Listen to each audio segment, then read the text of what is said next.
Norman Iran 1 ABL YouTube channel. Like, share, and subscribe. Lovebird Talks and Tips. Hello, and welcome ulit my fellow Kashababs. Welcome to Norman Iran 1 Aviary. And before we start, shout out to Sir Fred Morgan, and thank you, sir, for your comments. Hello, welcome back my fellow Kashababs. This is my second series of vlog heat index here in the Philippines. It's about 47 degrees. As you can recall, my first vlog was live. So if you want to check my first vlog, check from my live channel, my fellow Kashababs. Ito po yung ginagawa ko. First step to survive heat stroke or heat index is to give them food and water early in the morning so that they can sustain and overcome the heat that they are experiencing, my fellow Kashababs. Ito po ang isang tips how to survive yung mataas na init ng panahon. Yung binibigyan po natin sila ng maagang pagkain at tama po yung dami, at yung sa tubig po, yun po ang pinakamagandang pamamaraan para harapin ang init po, mga Kashababs, ng mga ating alagang ibon. Binigyan ko po sila ng maraming patuka at tubig by 6 AM in the morning. Saka yung tubig po nila, lampas po kalahati ng kanilang iniinom, mga Kashabab. Yung sa canister po, yung po magsisilbi nilang pantawid sa init, mga Kashababs. Kaya yung mga alaga pong ibon natin dyan, ganito rin po ang inyong gawin, mga Kashababs. Tumatagos na po yung init ng araw sa ating munting aviary po. At least maganda po itong panimula sa ating mga alagang lovebirds dahil pinapakain na po natin sila ng maaga at hinahanda po natin sila sa kanilang kondisyon. Nang sa ganun, kahit na sobrang init po, talagang malakas po sila, may sigla po sila na labanan ng init ng araw dahil po sa sapat po yung binibigay natin na pagkain. Ganun din po sa tubig. Ayan po, kung nakikita nyo po yung tubig, lampas kalahati po yan para pwede po silang magbanlaw kung naiinitan po sila, at uminom po ng tubig habang matindi po ang sikat ng araw. Dahil 9 o'clock pa lang ng umaga, yun pong napansin ko, talagang grabe po. Hanggang alas 3, yung mga alaga po nating ibon, nasa labas po sila. Hindi po sila nag-i-stay sa loob ng nest box. Ang kawawa po yung mga anak po ng mga ibang breeder po natin dahil nasa loob po sila. Sila pong naiwan doon, yung kanilang mga magulang nasa labas po. Kaya kung kayo may ganitong sitwasyon, huwag po nating pabayaan yung mga alaga nating ibon. Bago pa po sumikat ang araw, ihanda na po natin ang kanilang mga pagkain. Tubig din po. Yan po sila, mga Kashababs.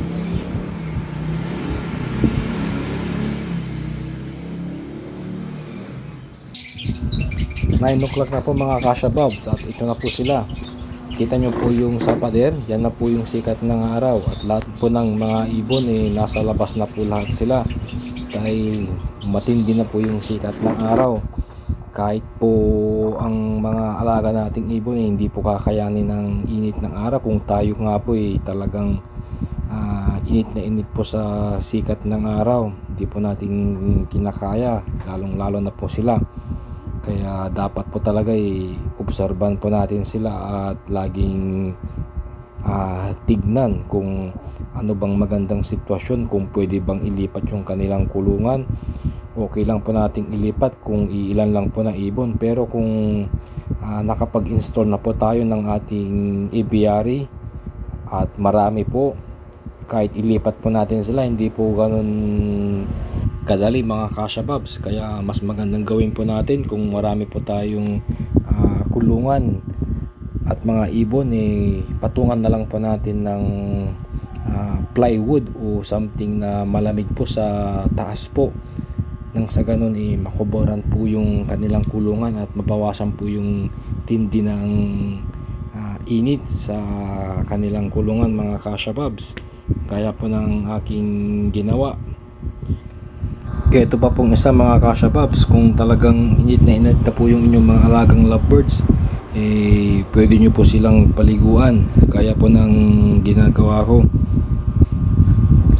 binigyan ko po sila ng medyo malamig na tubig nang sa ganun mawala po yung init sa kanilang katawan. Dahil kanina po hinihingal po yung mga iba dahil matindi na po yung init ng araw nung mga bandang 10:30 po ng umaga. Ngayon medyo okay po sila.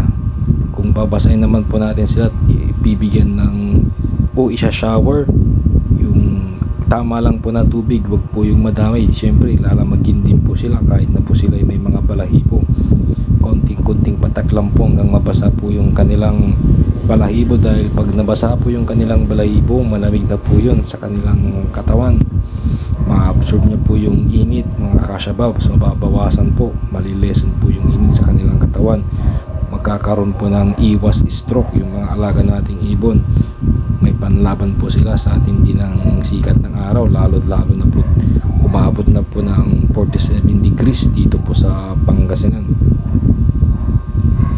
Ayan po sila, pinapaliguan po natin sila ng paunti-unting tubig mga kashababs.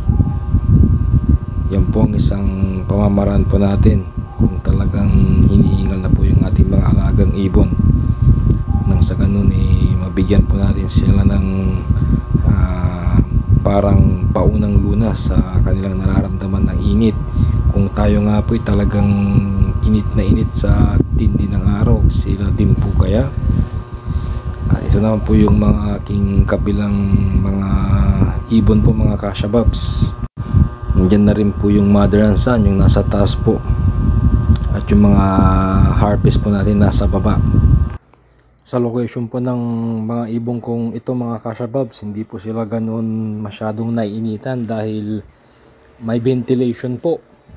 Kaya medyo okay naman sila kahit na matindi po yung sikat ng araw. Pero kahit na po ganyan, wag po tayong magpakakampante mga kashababs. Mag-provide pa rin po tayo ng kanilang madaming inumin para dun po sila lulublob yung kanilang katawan o iinom po ng mga tubig mga kashababs. Yun po ang isa sa tips nang sa ganun malabanan po yung heat stroke sa mga alaga nating ibon. Kasi yung mga iba mga kashababs, sa tindi po ng init, hindi po kinakaya. Yung iba namamatay po. Okay naman ang kanilang kondisyon, kaso talagang hindi po nakayanan. Yun, namamatay. Lalo na yung mga inakay. Kahit na matured na po na ibon, pag talagang hindi po kinaya, talagang hinihingal po masyado, matutuluyan din po mga kashababs. Kaya wag po nating pabayaan yung ating mga alagang ibon, lalo na po kung yung alaga nating ibon mahal po, parang yellow face, danpalo, yung mga aqua po na may iba-ibang mga mutation, aqua opaline, dilute, mga ganun po. Dahil pag yun kakabili nyo lang tapos namatay dahil po sa tindi ng init ng panahon, baka yung pinambili nyo hindi nyo pa nabawi. Yun po yung sinasabi nila na dapat alam po nating alagaan yung binili nating mga ibon, dahil hindi po kailangan ng tapang ng bulsa, kundi yung pagtyayaga po at kung paano po i-breed yung mga alaga nating ibon. Sana po nakatulong po itong pag-share ko ng another vlog, dahil talaga po yung tindi po ng init ng panahon dito po sa Pilipinas ay talagang napakadelikado na rin po. Talagang kung yung tao high blood po, tumataas po yung BP, marami na pong pumupunta sa hospital. Yung alaga pa po natin na ibon, kung ang presyo po nito ay napakamahal, isasapalaran po ba natin dahil lang po sa matinding init ng araw? Kaya dapat po tayong kumilos, alagaan at obserbahan ang bawat kapaligiran kung saan nandun yung ating mga alagang ibon mga kashababs. Kaya kung bago ka pa lang sa channel ko, pa-subscribe po, pa-support, pa-like, at pa-share na rin po. At kung nagustuhan mo ang video kong ito, pa-thumbs up.